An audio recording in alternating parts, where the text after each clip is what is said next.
Shahada police ठाण्याच्या विरोधात आदिवासी विधवा महिलेची तक्रार। उपविभागीय पोलीस अधिकारी शहादा यांना तक्रारी निवेदन। आरोपी मराठा समाजाचा आहे, मी गरीब व विधवा आहे म्हणून पोलीस आरोपीला अटक करत नाही, महिलेचा आरोप। माझ्या अल्पवयीन मुलीला फूस लावून पळून नेलेल्या आरोपी विरुद्ध पोक्सोचा गुन्हा दाखल करून अटक करा। माझी अल्पवयीन मुलगी मला शोधून द्या, अशी मागणी अल्पवयीन मुलीची आई गोपिका प्रशांत वाघ यांनी उपविभागीय पोलीस अधिकारी शहादा दत्ता पवार यांच्याकडे 31 मार्च 2025 रोजी एका तक्रारीद्वारे केली आहे।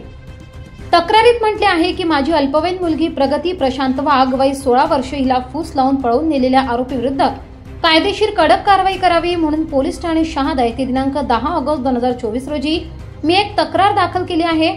तक्रार देऊन 6 महिन्यांपेक्षा अधिक कालावधी झाला आहे तरी माझ्या तक्रारीकडे कोणी लक्ष देत नाही। माझ्या अल्पवयीन मुलीचा शोध शहादा पोलिसांनी लावला नाही व आरोपी विरुद्ध कोणत्याच प्रकारची कारवाई केली नाही। संशयित आरोपी गौरव सुनील मराठे राहणार श्रमिक नगर भवानी चौक शहादा जिल्हा नंदुरबार याची संपूर्ण माहिती मी पोलिसांना दिली असून सुद्धा आरोपींविरुद्ध पोलीस कारवाई करीत नाही तरी माझ्या अल्पवयीन मुलीला फूस लावून पळून नेलेल्या आरोपी विरुद्ध पोक्सोचा गुन्हा दाखल करून अटक करावी व माझी मुलगी मला परत करावी अशी मागणी गोपिका प्रशांत वाघ यांनी उपविभागीय पोलीस अधिकारी दत्ता पवार यांच्याकडे केली आहे। मी गरीब आहे, विधवा आहे, आरोपी हा मराठा समाजाचा आहे म्हणून पोलीस आरोपीला अटक करत नाहीत। गेल्या 6 महिन्यापासून मी शहादा पोलीस ठाण्यात सारख्या चक्रा मारत आहे तरी पोलीस सहकार्य करीत नाही। उलट तुम्हीच मुलीचा पत्ता लावा, शोधून आणा असे पोलीस बोलतात, तर पोलीस काय शोध लावतायत, पोलीस काय कामाचे, असा सवाल तक्रारदार गोपिका प्रशांत वाघ यांनी शहादा पोलिसांच्या कार्यपद्धतीवरच प्रश्नचिन्ह उपस्थित केले आहेत। मी गोपिका प्रशांत वाघ, मी सालदार नगरला राहते। सालदार नगरची रहिवासी आहे मी। तर मी शहादा पोलीस स्टेशनला तक्रार दिलेली आहे माझ्या मुलगीची।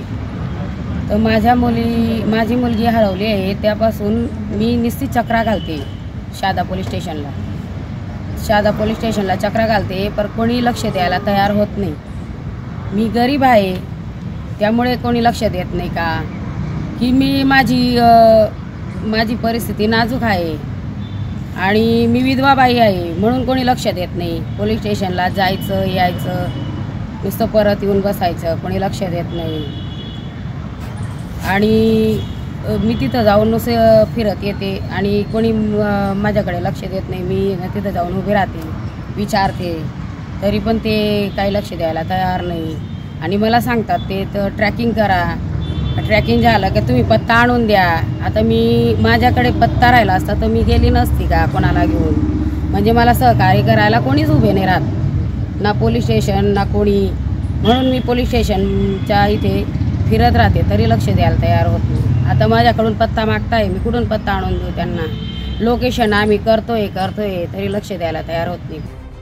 24 लाईव्ह महाराष्ट्र न्यूजसाठी पंकज अहिरे, शहादा, नंदुरबार।